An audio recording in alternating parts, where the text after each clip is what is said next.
Okay. So hello everyone. This is our first session of HTML और HTML के अंदर हम क्या पढ़ने वाले हैं अगले 5 या 6 दिनों में, इसका एक क्विक ओवरव्यू हम ले लेते हैं. फाइन. तो देखो HTML के अंदर हम पढ़ने वाले हैं फर्स्टली इंट्रोडक्शन कि HTML क्या होता है. फिर हम पढ़ने वाले हैं अलग अलग टैग्स HTML के अंदर. फिर कुछ एडवांस टैग्स देखेंगे and then lastly we will build a static website. Okay, a basic website and web page design. ये छोटा सा सिलेबस है HTML का, पर 5-6 दिनों में हम इसको काफी कॉम्प्रहेंसिवली पढ़ेंगे सो दैट इसका हर एक एट्रीब्यूट, हर एक साइड हमें पता चल जाए. Throughout our course it will be easy for us to work with HTML. Okay, everybody good till here?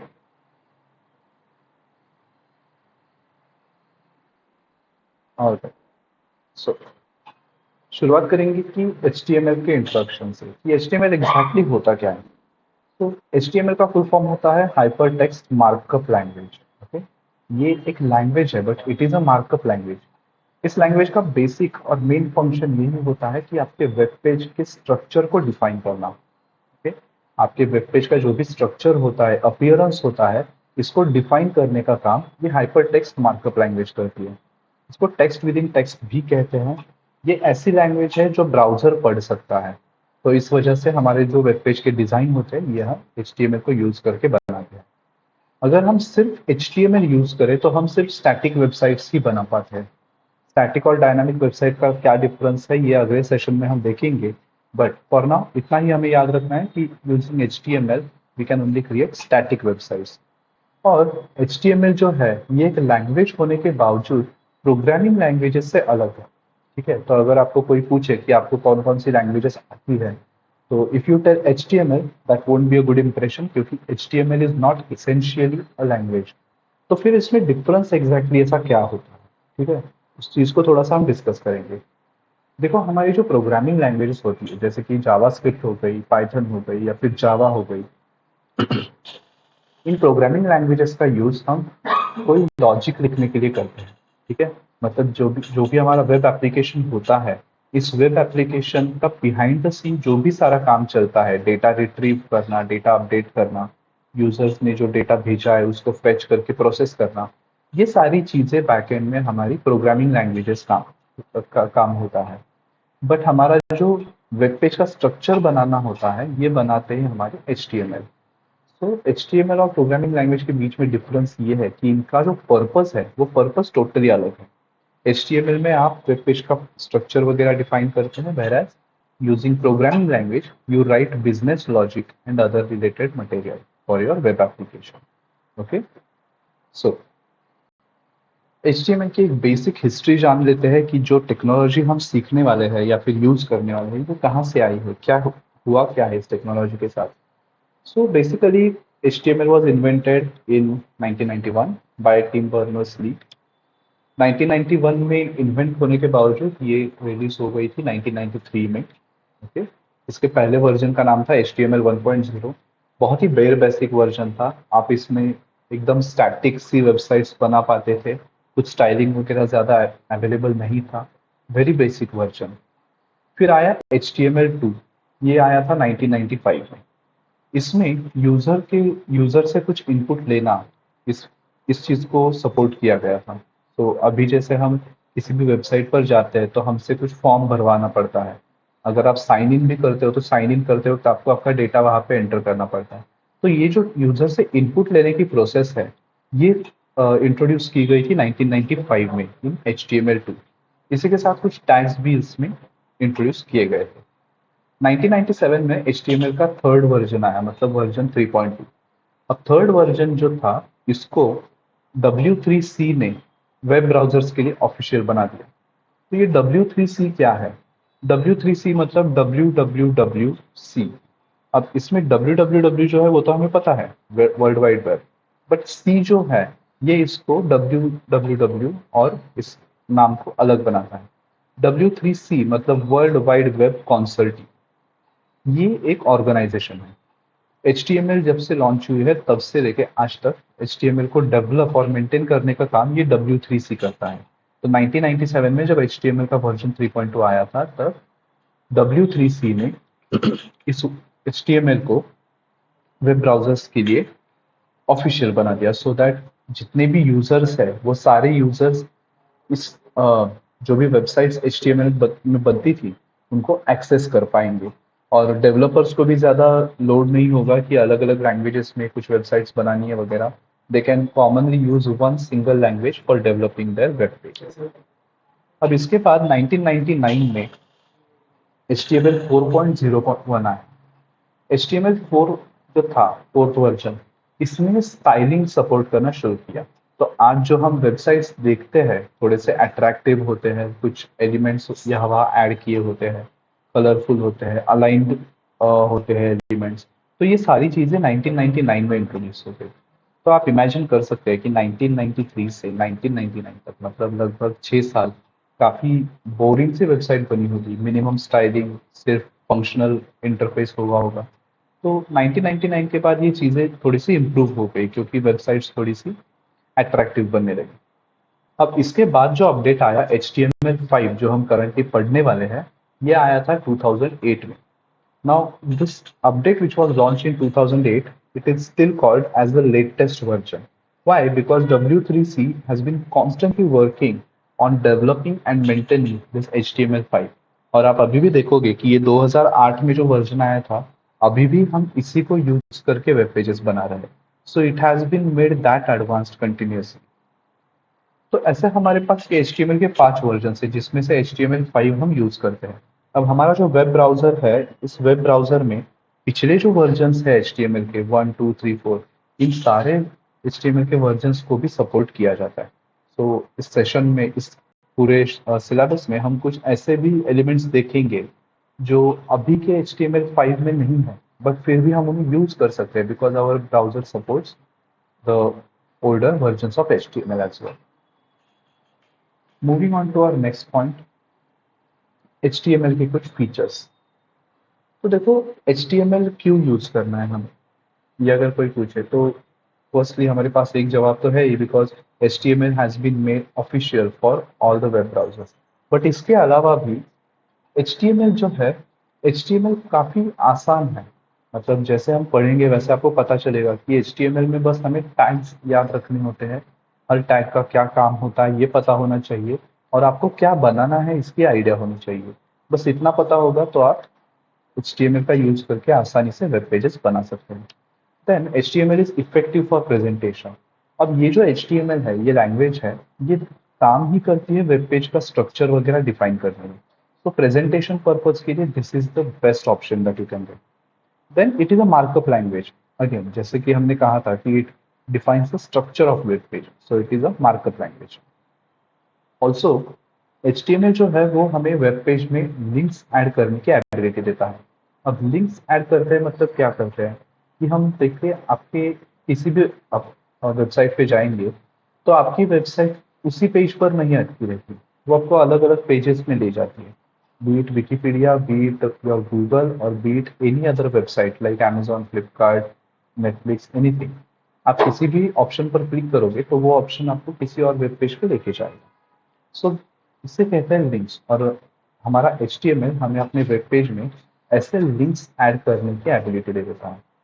इसी के साथ HTML प्लेटफॉर्म इंडिपेंडेंट है. ये बहुत इंपॉर्टेंट पॉइंट है. देखो, प्लेटफॉर्म इंडिपेंडेंट मतलब क्या. मान लो मेरे पास विंडोज पीसी है, ठीक है, मैंने इस पर HTML का एक वेब पेज डिजाइन किया, और मैंने ये अपने दोस्त को दिया जो मैक ओएस यूज कर रहा है, एप्पल का. तो जब मैं अपना HTML का पेज उसे दे देता हूँ, तब उसको कुछ अलग से इंस्टॉलेशन या फिर चेंजेस करने की जरूरत नहीं पड़ती. वो जो पेज मैंने उसे दिया था वो उसके सिस्टम पर भी वैसे ही रन होगा जैसे मैंने उसको बना के दिया है, बिकॉज HTML आपके OS पर डिपेंडेंट नहीं रहता. आपके पास कोई भी OS हो, या उस OS पे काम कर जाता है. So that's why HTML is platform independent. इसके बाद HTML में हम ऑडियो ऐड कर सकते हैं, वीडियो ऐड कर सकते हैं, इमेजेस ऐड कर सकते हैं. तो ग्राफिकली भी आपका वेबसाइट अट्रैक्टिव बनाने में HTML आपकी हेल्प करता है. और लास्टली, HTML का जो कोड होता है वो केस इनसेंसिटिव होता है. मतलब अगर आप अपर केस लोअर केस में भी लिखोगे तो भी कोई दिक्कत नहीं, but for our convenience we will mostly write in lowercase so that there will be uniformity throughout our code. Okay, तो ये था हमारा HTML का एक बेसिक इंट्रोडक्शन, जहाँ पर हमने HTML क्या है ये देखा, उसकी थोड़ी सी हिस्ट्री देखी है, कहाँ से आया है, कैसे आया है, एंड देन हमने इसके कुछ फीचर्स देखे. Now we will start with our basic HTML code. ठीक है, so for that I will first explain you how we are going to use HTML. तो देखो, आपको इसके लिए पहले एक अपना फोल्डर बनाना पड़ेगा. ठीक है, जैसे कि यहाँ पर मैं एक फोल्डर बना देता हूँ HTML dev, और आपको आपका सारा काम इसी फोल्डर के अंदर करना है. अब HTML में काम करने के लिए आपको एक टेक्स्ट एडिटर लगेगा. ओके, जैसे कि हम मान लो हमें कुछ लेटर्स वगैरह बनाने हैं तो हम वर्ड यूज करते हैं, हमें प्रेजेंटेशंस बनाने हैं तो पावर पॉइंट यूज करते हैं. तो हर एप्लीकेशन के लिए स्पेसिफिक ऐसा एक एप्लीकेशन होता है. सिमिलरली HTML में अगर काम करना है तो हम नोटपैड तक यूज कर सकते हैं. बट अगेन नोटपैड में आपके पास वो काफी सारी झंझट आ जाती है कि आपको कहाँ पर टैग ओपन किया है वो क्लोज करना पड़ता है, वो ढूंढना भी पड़ता है उसके लिए काफी. तो इन सारी चीजों को अवॉइड करने के लिए हम यूज करते हैं वर्चुअल स्टूडियो कोड. अब अगर आपके सिस्टम पे VS कोड नहीं होगा तो VS कोड का इंस्टॉलेशन काफी आसान है. आपको बस गूगल पे जाना है, वहां पे VS कोड इंस्टॉल ये सर्च करना है.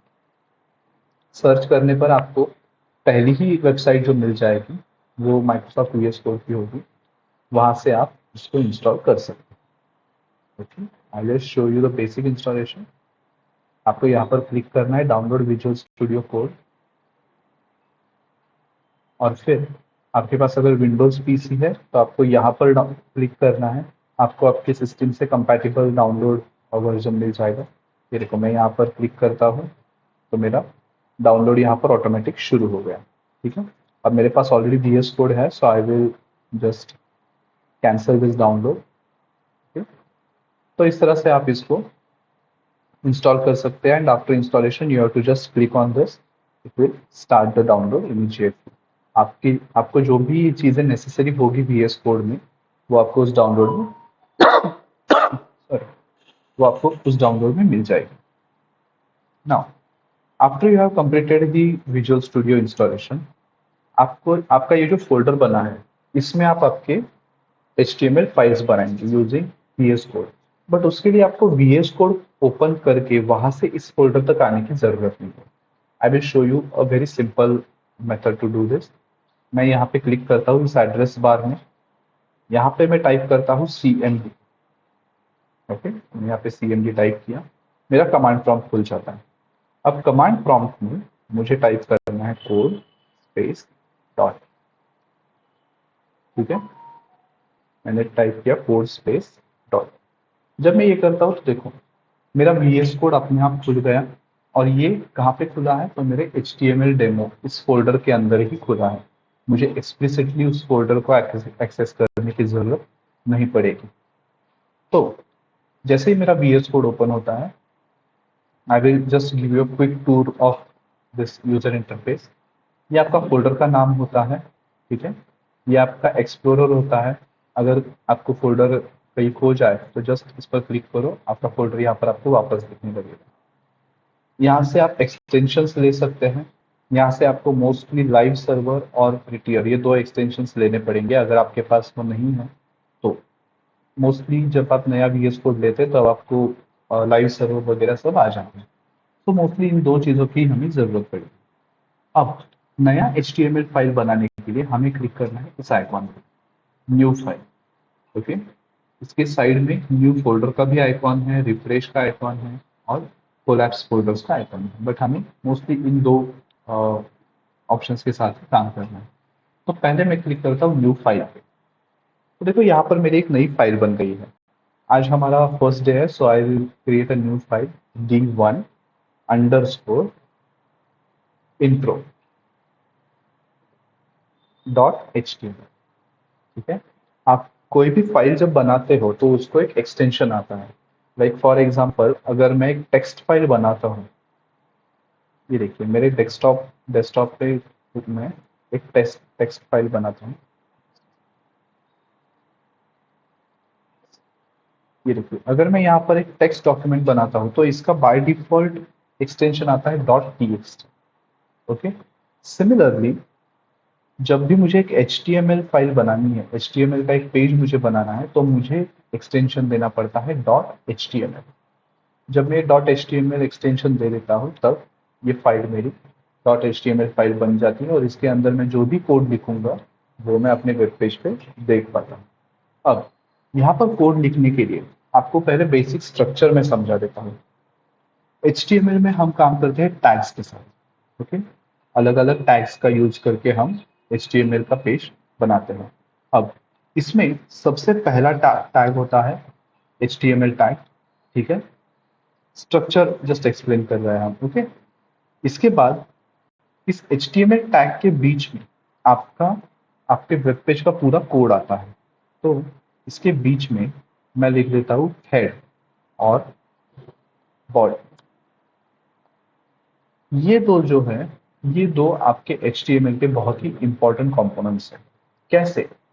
ये जो हेड सेक्शन है इसके बीच में आप जो भी लिखोगे वो आपके वेब पेज पे डिस्प्ले नहीं होगा, बट इसमें आप जो चीजें लिखते हैं वो ब्राउजर को समझ में आती है। मतलब बेसिकली आप ब्राउजर को जो चीजें बताना चाहते हैं वो आप इस हेड टैग के बीच में लिखते हैं। अब इसके बीच में आप क्या क्या लिखते हैं? बाय डिफॉल्ट इसके बीच में एक मेटा टैग आता है जो ब्राउजर को आपके कंटेंट के साइज का एक अंदाजा दे देता है, और टाइटल टैग आता है जो आपके वेब पेज का नाम होता है। यहाँ पर हम सिर्फ टाइटल टैग लिखेंगे और हमारे वेब पेज को एक नाम दे देंगे, इंट्रोडक्शन। अब उसके बाद आता है ये बॉडी टैग। ठीक है, हेड पहला कंपोनेंट है, बॉडी दूसरा कंपोनेंट है। बॉडी के अंदर हम वो चीजें लिखते हैं जो हमें हमारे वेब पेज पे डिस्प्ले करनी है। तो यहाँ पर अगर मैं लिख देता हूँ this is body section. Okay, मैंने यहाँ पे लिख दिया दिस इज बॉडी सेक्शन। अब अगर मैं इसको लाइव सर्वर के साथ ओपन करता हूँ, लाइव सर्वर के साथ ओपन करने के लिए आपको राइट क्लिक करना है and open with live server. ये करने पर आपका ब्राउजर ऑटोमेटिकली ओपन हो जाएगा और ये देखिए जो मैंने बॉडी टाइप में लिखा था वो यहाँ पर दिख रहा है, दिस इज बॉडी सेक्शन। और जो मैंने हेड में लिखा था टाइटल के अंदर वो देखो यहाँ पे लिख रहा है इन इंट्रोडक्शन पार्ट। समझ में आया ये पार्ट? हेलो, HTML का बेसिक स्ट्रक्चर ऐसा होता है। ठीक है, HTML टैग, उसके बीच में दो हमारे मेन कंपोनेंट्स आते हैं हेड और बॉडी। हेड के अंदर हम जो चीजें लिखते हैं वो ब्राउजर को बताने के लिए होती है, और बॉडी में जो हम लिखते हैं ये हमारे वेब पेज पे डिस्प्ले करने के लिए होती है। ठीक है, तो बेसिकली यहाँ पर बॉडी के अंदर हम लिखते हैं कंटेंट। ओके, और हेड के अंदर हम लिखते हैं things which we want to tell the browser. Okay, इसी के साथ अगर हमारे हमारे हमें हमारे वेब पेज के लिए कुछ रिसोर्सेस लोड करने हैं तो वो भी हम हेड टैग के अंदर लिख देते हैं। हेड टैग का बेसिकली काम इतना ही होता है। ठीक है, उसमें अगर हम कुछ ऐसा कंटेंट लिखे जैसा हमने यहाँ पर लिखा है, हो सकता है वो दिख जाएगा, हो सकता है वो दिखेगा नहीं, इट डिपेंड्स। कभी कभार वो डिस्प्ले हो जाता है, कभी कभार डिस्प्ले नहीं भी होता, but it is a good practice कि हम हेड टैग के अंदर कुछ भी कंटेंट ना लिखे, हम अपना सारा कंटेंट बॉडी के अंदर लिखते हैं। Okay fine. तो अब यहाँ पर देखोगे मैंने यहाँ पर ग्रीन कलर में कुछ लिखा है। ये जो मैंने ग्रीन कलर में लिखा है इसे कहते हैं comment. Okay, now as a developer comment करना आपके लिए बहुत ज़्यादा इंपॉर्टेंट होता है दो पर्पजेस के लिए। फर्स्ट थिंग, अगर मान लो आप कुछ नया बना रहे हो एप्लीकेशन और उसमें आपने कौन सी चीज़ किस पर्पज के लिए लिखी है ये अगर आपको जानना हो तो आप ऐसे कमेंट करके यहाँ पे बता सकते हो।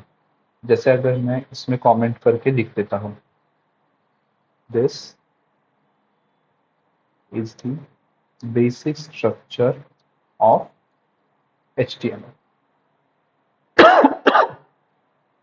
मैंने कमेंट के अंदर ये लिख दिया this is basic structure of HTML। अब अगर मैं इस वेब पेज को लोड करता हूँ तो देखो ये मुझे कहीं भी दिखाई नहीं देता, ये बस यहाँ पर रहता है, ये सिर्फ यूजर को दिखाई देता है, ये हमारे वेब पेज पे दिखाई नहीं देता। फर्स्ट यूज उसका ये है कि आप जब डेवलप कर रहे हो किसी भी एप्लीकेशन को, तब आप कमेंट्स का यूज करके आप खुद के लिए वहां पे रेफरेंसेस लिख सकते हो। आपके साथ साथ अगर कोई और भी आपके एप्लीकेशन पे काम कर रहा है, कोई और भी आपका एप्लीकेशन डेवलप कर रहा है, तो उन्हें इंस्ट्रक्शंस देने के लिए भी आप कमेंट्स का इस्तेमाल कर सकते हो। अब कमेंट्स का दूसरा यूज ये है कि आपके कोड में जो भी अनवांटेड पार्ट है, जो आपको डिलीट नहीं करना बट वो बस डिस्प्ले नहीं होना चाहिए, ऐसे चीजों को भी आप कमेंट आउट कर सकते हैं। जैसे कि अब मैंने दिस इज बॉडी सेक्शन जो है इसको कमेंट कर दिया। अब अगर मैं अपने वेब पेज पे आता हूँ तो देखिए कुछ नहीं दिख रहा है यहाँ पे, राइट। तो इस तरह से जब मैं कमेंट करता हूँ तब ये पार्ट यहाँ पर रहता है बट वेब पेज पे हमें दिखाई नहीं देता। सो कमेंट की दो यूजेस है। कमेंट कैसे देना है, तो ये देखिए, कमेंट देने के लिए आपको एक एंगल ब्रैकेट ओपन करना है, मतलब ग्रेटर देन साइन। उसके बाद एक्सक्लेमेशन मार्क मतलब नॉट साइन लगाना है, और दो डैश देने हैं मतलब हाइफन्स, और इसके बीच में आप आपकी कमेंट लिख सकते हैं इस तरह से। इसको देने इस कमेंट को ऐड करने का और एक शॉर्टकट ये है कि आप कंट्रोल और फॉरवर्ड स्लैश प्रेस करें। ठीक है, आप अगर कंट्रोल और फॉरवर्ड स्लैश प्रेस करते हैं तो भी एक कमेंट आ जाता है।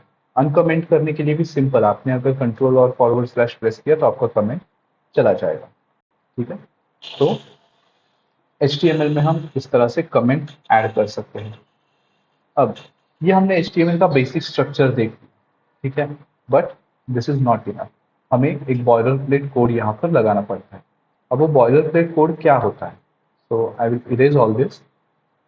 अब बॉयलर प्लेट कोड मतलब आपके HTML पेज के लिए जो भी चीजें बेसिक नेसेसरी होती है वो VS कोड आपको खुद से दे देता है as a basic structure of your code.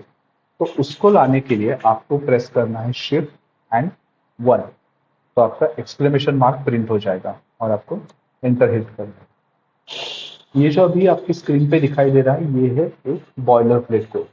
अब इसमें देखो अलग अलग टैग्स ही है, और जैसे मैंने आपको कहा था कि दो पार्ट्स होते हैं मेन, तो ये देखो ये रहा आपका हेड पार्ट, ये रहा आपका बॉडी पार्ट।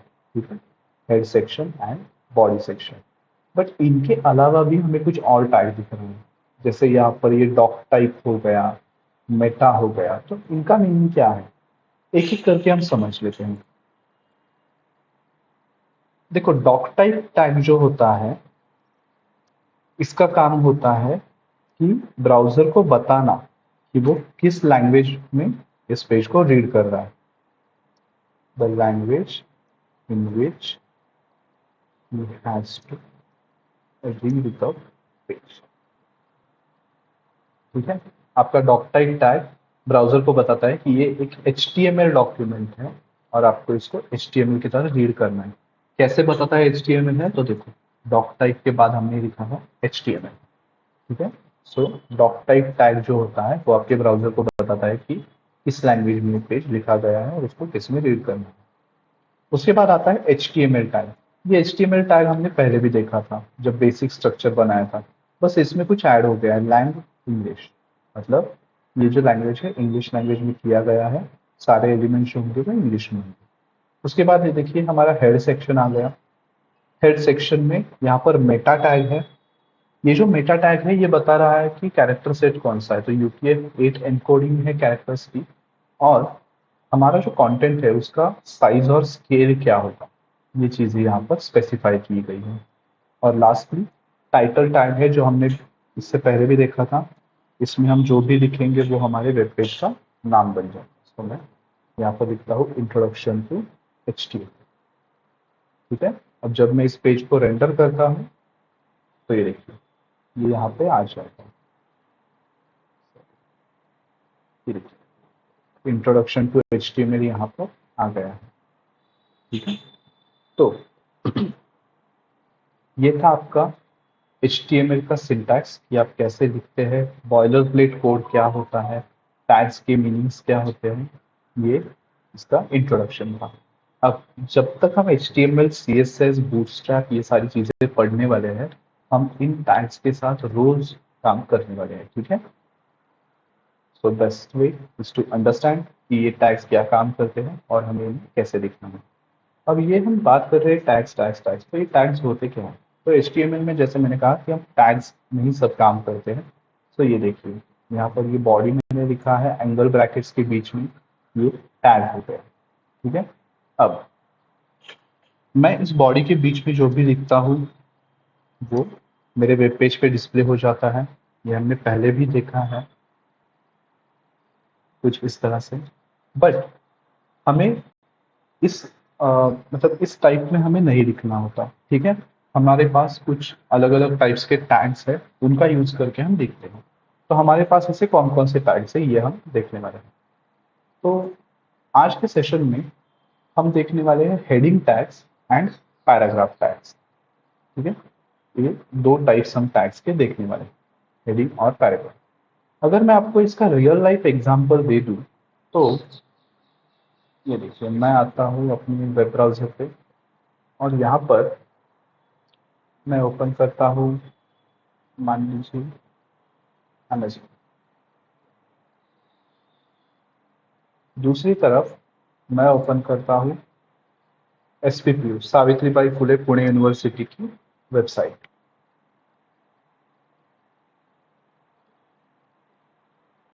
और तीसरा मैं ओपन करता हूँ नाइके की वेबसाइट।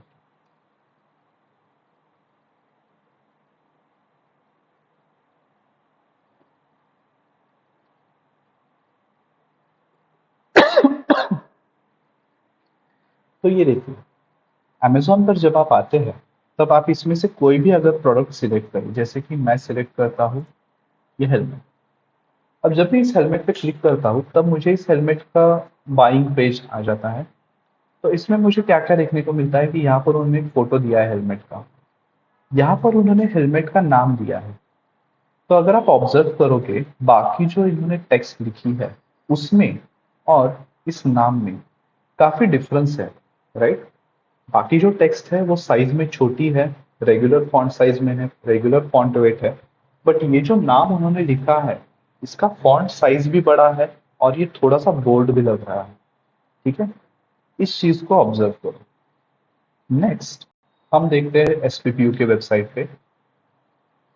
तो ये देखो, SPPU की वेबसाइट पर भी जो वेबसाइट का नाम है वो वेबसाइट का नाम देखिए, it is written in bold. अगर आप नीचे आते हैं तो यहाँ पर भी देखिए, फ्रॉम चांसलर्स डेस्क।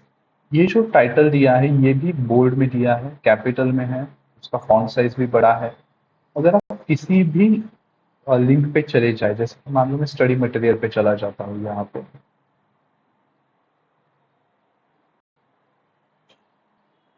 इसके साथ हम विकिपीडिया भी ओपन कर देंगे। ठीक है।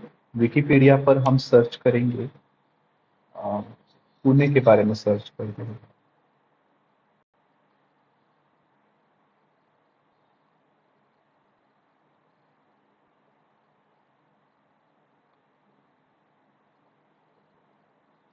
ठीक है, मैंने यहाँ पे पुणे भी ओपन कर दिया है विकिपीडिया पे।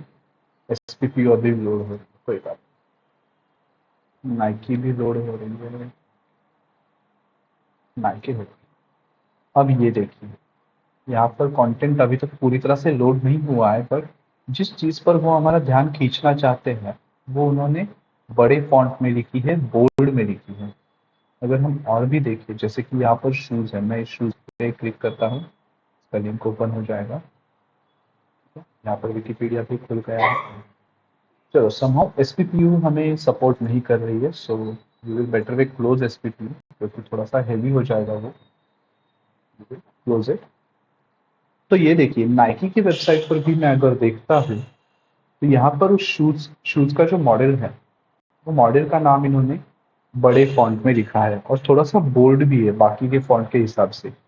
अगर मैं नीचे जाता हूँ, मैं क्लिक करता हूँ डिलीवरी एंड रिटर्न, तो इसमें जो इन्फॉर्मेशन उन्होंने बताई है इस इन्फॉर्मेशन के मुकाबले ये जो टाइटल इन्होंने दिया है ये टाइटल भी दिखने में थोड़ा सा बड़ा और बोल्ड लग रहा है। सिमिलरली आप कहीं पर भी देखोगे, जैसे कि अब देखिए एकदम लास्ट में आते हैं, ये जो सारे लिंक्स उन्होंने दिए होते हैं कंपनी, ये जो वेबसाइट है वेबसाइट का एक मैप ये दिया होता है। यहाँ पर भी अगर मैं देखूँ तो रिसोर्सेस का जो टाइटल है वो बाकी फॉन्ट से थोड़ा सा बोल्ड है। Same thing with help, same thing with company. Wikipedia पे आते हैं। विकिपीडिया पर हमने पुणे का वेब पेज ओपन किया था। यहाँ पर भी पुणे जो लिखा है ये बोल्ड में लिखा है, बड़ा है फॉन्ट। बाकी का फॉन्ट अगर आप देखोगे तो ये छोटा है। ठीक है, तो ये जो सारे एग्जाम्पल्स हमने देखे, इस सारे एग्जाम्पल्स में कॉमन चीज ये थी कि जहां पर भी आप टाइटल देते हैं, आपका वो टाइटल आपके बाकी टेक्स्ट से अलग होना चाहिए। और इस टेक्स्ट और टाइटल को अलग करने के लिए हम यूज करते हैं हेडिंग टैग का। Okay, we use heading tag. अब ये हेडिंग टैग जो है ये अकेला नहीं है, इसमें 6 टाइप्स है। ठीक है, और ये 6 टाइप्स कौन से और कैसे काम करते हैं ये हम देखें। शुरुआत करते हैं H1 से। ठीक है, H1 एक हेडिंग टैग है। अब इसमें मैं लिखता हूं simple, this is H1 tag. Okay, इसमें मैंने लिखा है this is H1 tag. Similarly मैं यहाँ पर H2 टैग भी बना देता हूँ, दिस इज H2 टैग। इसके बाद मैं बनाता हूँ H3 tag, this is H3 tag. H4 भी बनाता हूँ,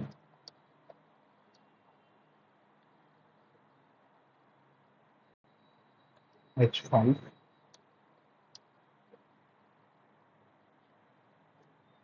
and finally H6।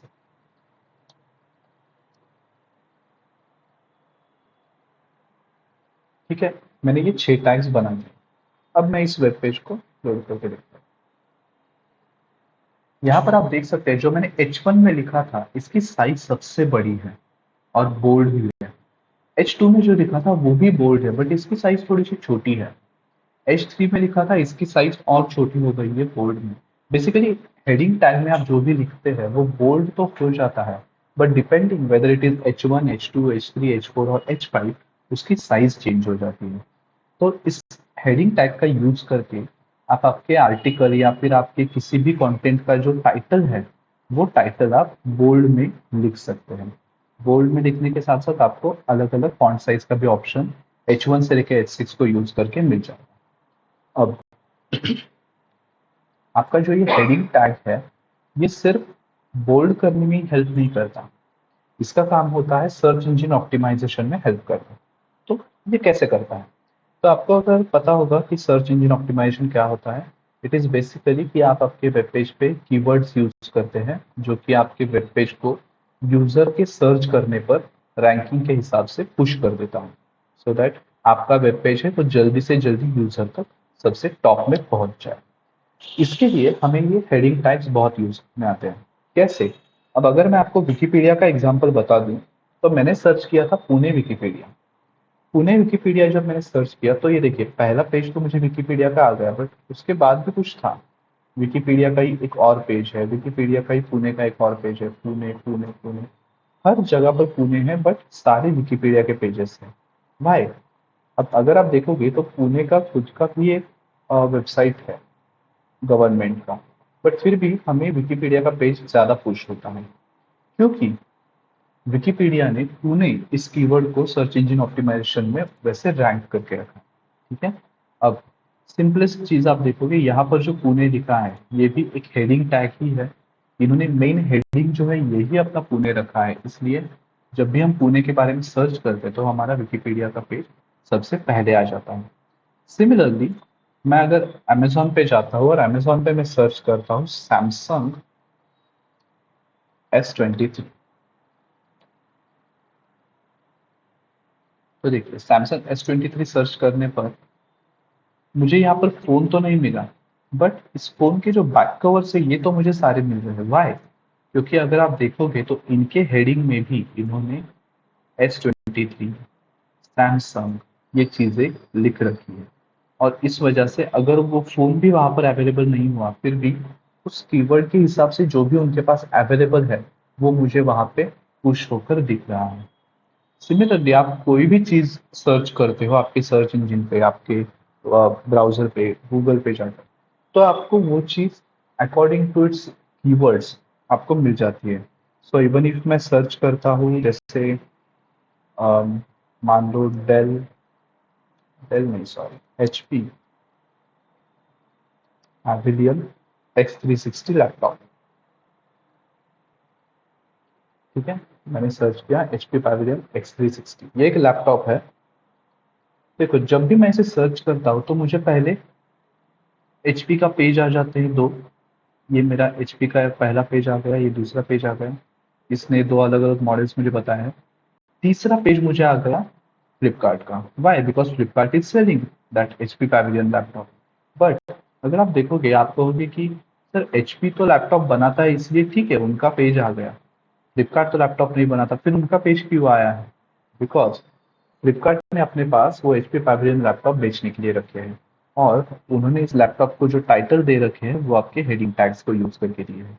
So that is why when ever you search for HP pavilion X360, आपको HP का वेबसाइट तो रिकमेंड होगा ही, बट इमीडिएटली उसके बाद फ्लिपकार्ट का वेबसाइट रिकमेंड होता है, because they also have this similar keywords. So that is how your heading tags helps to position your web page in a quicker manner to the user. ठीक है, everyone with me till here? समझ में आया आपको ये क्या करता है H1 टैग? ओके, आप इसमें H1 से लेके H6 तक कोई भी टैग यूज करो, इसका काम सेम होगा, बस आपका फॉन्ट साइज चेंज हो जाएगा। ठीक है, अब ये तो हो गया हमारा हेडिंग टैग। अब हेडिंग के बाद भी अगर आप देखोगे तो इन वेबसाइट्स पे कुछ ना कुछ डेटा लिखा हुआ है, राइट? जैसे देखिए यहाँ पर हाइलाइट्स में कुछ डेटा लिखा हुआ है, या फिर हम अगर इसके स्पेसिफिकेशंस में जाते हैं तो कुछ डेटा यहाँ पर लिखा हुआ है। हमें अगर ये डेटा लिखना है तो उसको कैसे लिखें? उसको लिखने के लिए हमारे पास है पैराग्राफ टैग, मतलब पी टैग। इस पी टैग के अंदर हम जो भी डेटा लिखते हैं, it gets represented as a normal text. तो मैं यहाँ पर लिखता हूँ दिस इज पैराग्राफ टैग। ठीक है, मैंने लिखा this is paragraph tag, save किया, और अब इसको मैं रेंडर करके देखता हूँ तो ये आ गया मेरा very simple plain basic text, मुझे यहाँ पर मिल गया है। अब आप जो भी टेक्स्ट इसमें लिखेंगे ये आपको ऐसे ही दिखाई देगा। ओके, तो एक क्विक एग्जांपल देखते हैं कि हम इन टैग्स को कैसे यूज कर सकते हैं। इसको हम सबको कमेंट कर देते हैं, यहीं पर रहने देंगे। हम आते हैं हमारे नेक्स्ट लाइन पे। अब मान लो मुझे एक आर्टिकल कुछ लिखना है, ठीक है। So what I will do is I will simply come here, जो विकिपीडिया पेज है इसमें से मैं कुछ उठा के वहां पे लिख दूंगा, जैसे कि पुणे की हिस्ट्री।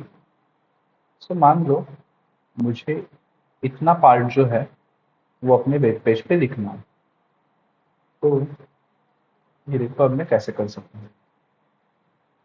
मैं यहाँ पर लिखूंगा H1 टैग, फिर लिखूंगा हिस्ट्री ऑफ पुणे। ओके, मैंने इतना लिखा, तो देखो कैसे लिखता है, ऐसे आ गया। अब ये जो मैं हिस्ट्री बताने वाला हूँ ये कौन सी है?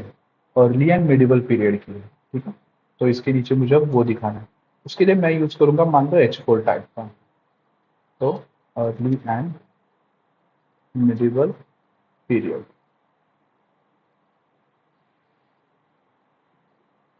मैंने ये लिख लिया। अब अगर मैं अपने वेब पेज पे जाके देखता हूँ तो history of Pune early and medieval period. इसके बाद अब मुझे जो नॉर्मल टेक्स्ट लिखनी है उसके लिए मैं पैराग्राफ टैग यूज करता हूँ, और इसके बीच में अपना टेक्स्ट यहाँ पे लिख देता हूँ। तो ये मेरा टेक्स्ट यहाँ पर आ गया। अब ये 29 जो है ये वहीं पे था HTML में, तो इस वो विकिपीडिया में, इसलिए यहाँ पर भी आ गया है, तो इसको मैं हटा देता हूँ। ओके, अब देखिए ये आ गया मेरा basic H1 tag, H4 tag and P tag. ठीक है, ये कुछ आपको सिमिलर लग रहा है? ये जो फॉर्मेट है ये आपको कुछ सिमिलर लग रहा है कहीं पे देखा हुआ सा?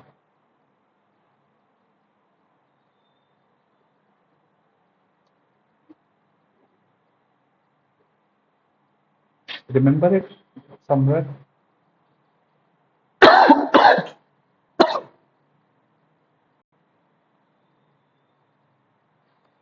हेलो किरण। ठीक है, कोई बात नहीं। आप न्यूज़पेपर पढ़ते हैं घर पे?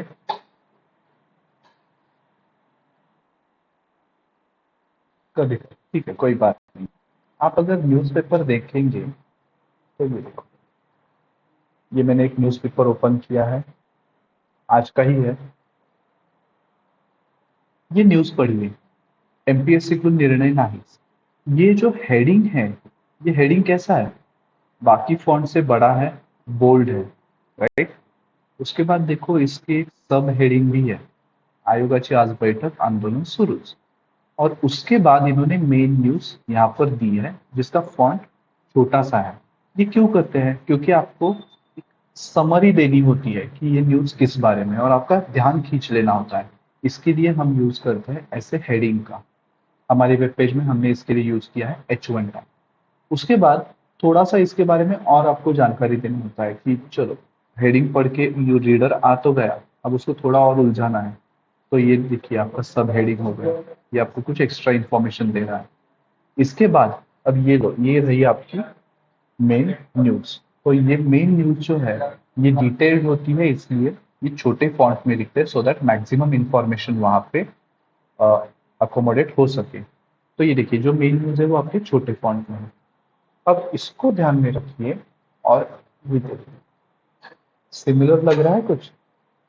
हिस्ट्री ऑफ फूड, मैं आया पढ़ने, फिर कौन से एज की है, early and medieval period, and then my actual information.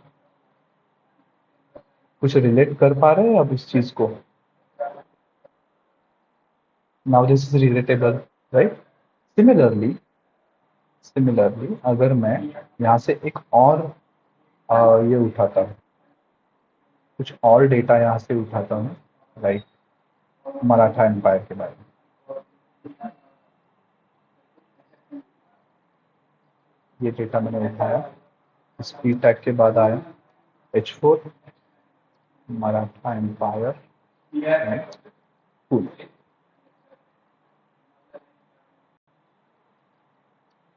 Speed tag लगाया, सारा डेटा उसके बीच में मैंने लिख दिया। अब इसमें से जो भी ऐसे वाले पोर्शन है वो बस हटा देता हूँ।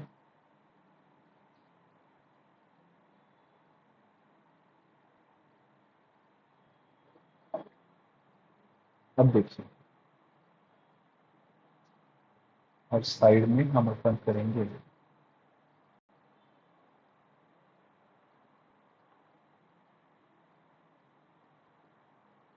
इससे कहीं कुछ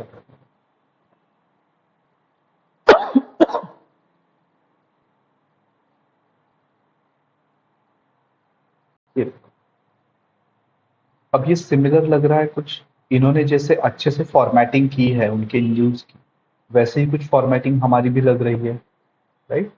ये इनका अरेंजमेंट छोड़ दीजिए कि ये न्यूज यहाँ पर है, ये न्यूज यहाँ पे, ये न्यूज यहाँ पे, ये छोड़ दीजिए, ये सारा स्टाइलिंग का पार्ट है। बट बेसिक जो हमारे आर्टिकल में या फिर हमारे वेब पेज पर जो इंफॉर्मेशन हमें लिखनी है, वो तो हमारी ठीक फॉर्मेट में अब दिख रही है। Agree? Okay, so this is how we use our heading and paragraph tag to write some data on our web page. इससे फायदा क्या होता है?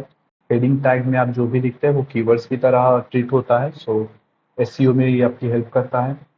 H1 से लेकर H6 तक आप कोई भी हेडिंग चूज कर सकते हैं, और उसके बाद आपको जो भी मैटर लिखना है वो आप पी टैग में लिख सकते हैं। अब HTML की एक मजेदार बात अगर मैं आपको बता दूं, तो HTML आपको कोई एरर नहीं देता, ठीक है? अगर आपने बाकी कोई लैंग्वेजेस पढ़े होंगे, जावा पढ़ा होगा, जावा स्क्रिप्ट पढ़ा होगा, पाइथन पढ़ा होगा, तो आप ऑब्जर्व करेंगे कि आप जब कोड लिख रहे हैं और आप कोई मिस्टेक करते हैं, तो आपका जो आईडीई है, आपका एडिटर है, वो आपको वही के वही एरर शो करता है। बट HTML में ऐसा एरर का कंसेप्ट होता ही नहीं, ठीक है? लाइक फॉर एग्जाम्पल, हमने H1 से लेके H6 तक टैग देखे। अब मैं आपको अश्योर करता हूँ H7 नाम का कोई टैग नहीं है, ठीक है? फिर भी मैं लेता हूँ H7। ओके, मैंने H7 दे दिया, और यहाँ पे मैं लिखता हूँ दिस इज H7 टैग। अब हमें पता है H7 नाम का कोई टैग है नहीं। बट देखो, अगर मैं यहाँ पे आता हूँ, ये टेक्स्ट और ये टेक्स्ट सेम लग रहा है ना,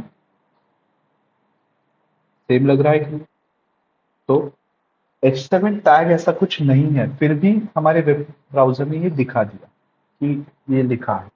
सो what we can understand is इसने हमें कहीं पर एरर नहीं दी। आप यहाँ देखो, आप इंस्पेक्ट में जाके देखो, ये देखो इंस्पेक्ट में भी अगर आप कंसोल में चले जाते हो तो भी आपको कुछ एरर नहीं आ रही कहीं पे, ठीक है। वो आपको, आपने जो लिखा था वो आपको डिस्प्ले कर रहा है। So this is thing about HTML। तो आप कहोगे कि सर फिर इसमें एरर अगर कुछ आती है तो हमें कैसे पता चलेगा कि कुछ गलत हो गया है। तो गलत क्या हुआ है ये पता करने के लिए हमारे पास इतना ही ऑप्शन होता है कि हमें देखना होता है कि जो हमें एक्सपेक्टेड था वो डिस्प्ले हुआ है या नहीं। जैसे इस केस में मैं अगर इसके ऊपर H6 टैग दे देता हूँ, जैसे H6 टैग, तो मुझे पता है कि H6 से भी छोटा मेरा H7 आना चाहिए। बट जब मैं इसको रेंडर करता हूँ तो मुझे पता चलेगा कि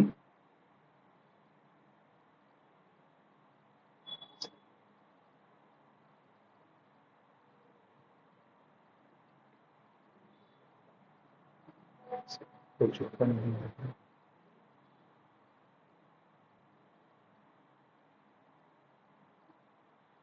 just a minute,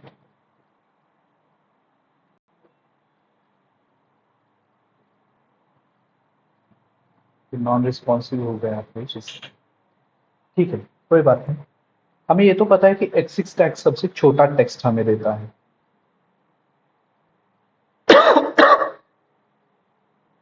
H6 tag हमें सबसे छोटा टेक्स्ट देता है।